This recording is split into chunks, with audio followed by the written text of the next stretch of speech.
was wandering in the street, and some of the boys saw me, and gradually they came to me.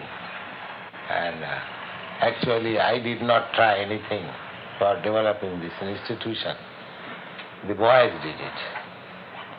They are all educated, they are not fools. Mr. Howard is M.A. He is also B.A. and he is doctor, Ph.D. So they are all educated. So they are not fools that they are taking this blindly, no.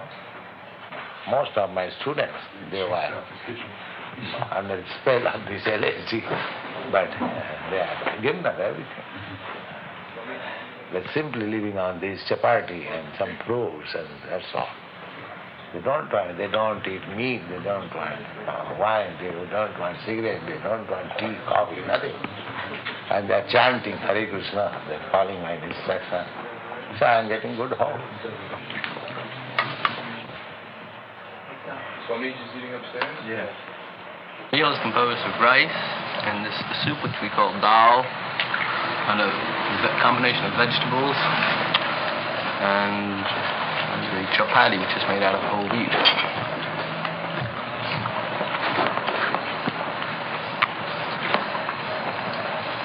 You see, it's all vegetable and grain. Sometimes some fruit. There's fruit in the dal. No meat. No animal product. Just eggs. This is because in the Gita, Krishna has told us what he wants us to eat, namely fresh fruits and grains, not animal products. And so we have a very delicious meal here. It's very cheap. It goes a long way. It's quite easy to prepare. And we have a lot of fun. Well, essentially, these are foods that are prescribed according to Orthodox Vaishnavite discipline. So these foods are prescribed, but we don't necessarily prescribe them for everybody. The main thing is no meat, fish, and eggs. No meat, fish, and eggs. Why not? Well, because in the scriptures, it states that certain foods Krishna will accept. So we have to offer our food to Krishna. We have to offer the food that he'll accept. The food that he'll accept is stated as vegetables, fruits, leaves, water. We believe that vegetables have also any life form has a soul, and therefore the murder of a vegetable is not in any way different qualitatively from the murder of an animal. But the thing is that vegetables are our allotment according to Scripture. We can eat certain foods that are given to us to eat by God. If we eat food that's not given to us to eat, that's robbery. Are there any tasks that you have to perform? Well, there's no real task. We're here to learn, and that's what we're doing. And we also we have jobs to perform to keep the organization running, to keep the word of Krishna being spread. How do you do that? Well, we recently purchased a couple of mimeograph machines, and that's helping our printing by word of mouth, by constantly being active. Mm-hmm. Do you work? Yeah, we all work. Yeah. Is this kind of like, but you meet here every day, so... Well, I'm devoting all my time here, so I work here all day. Money has to come in also. Some of us work regular jobs and devote most of our money here, if not all. Do you feel any different since you returned? I feel very good. And closer to God. What introduced you to this group?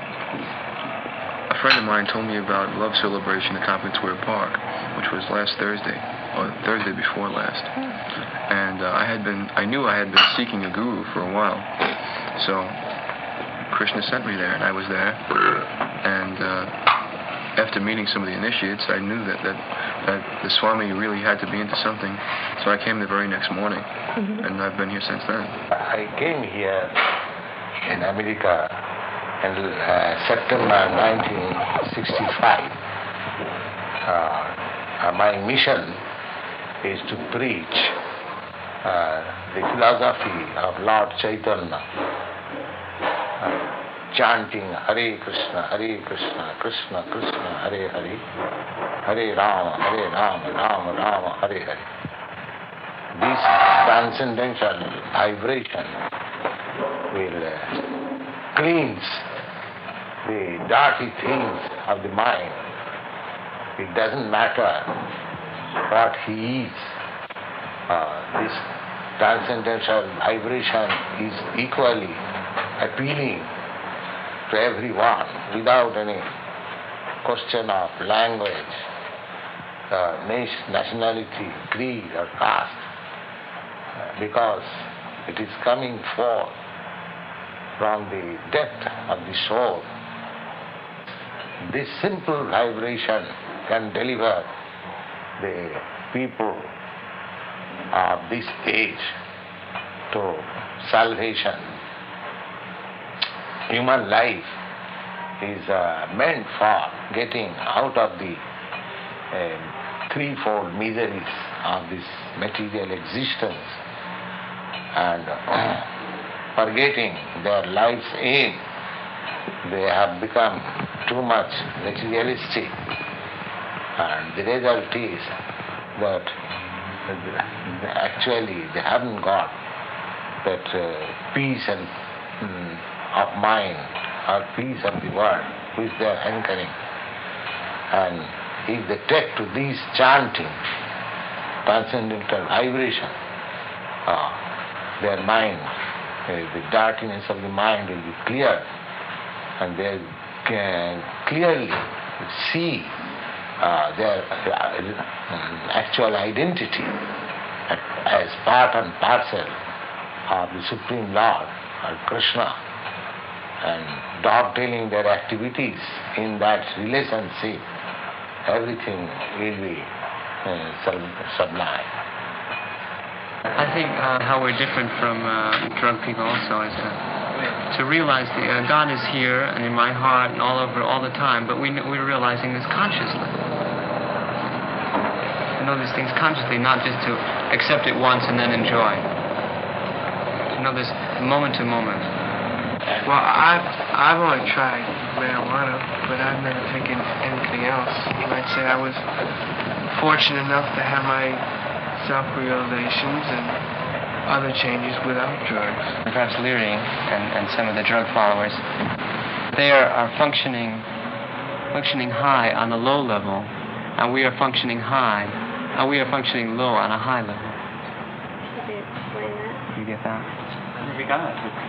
They're functioning high. They're this feeling, this sensual perception, which is extended so far, but they're enjoying the foods and they're enjoying their incense and colors and all these things.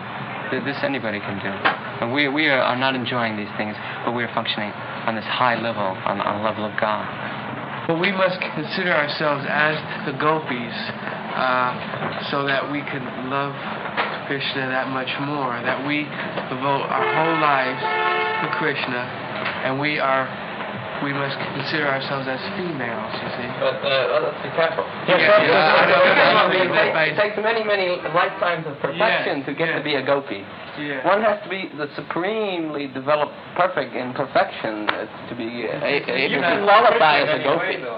This is the ultimate. But the reason that one of the people mentioned before that being feminine is that when the masculine love and the feminine are love, and that you are feminine so that you can be loved by Krishna.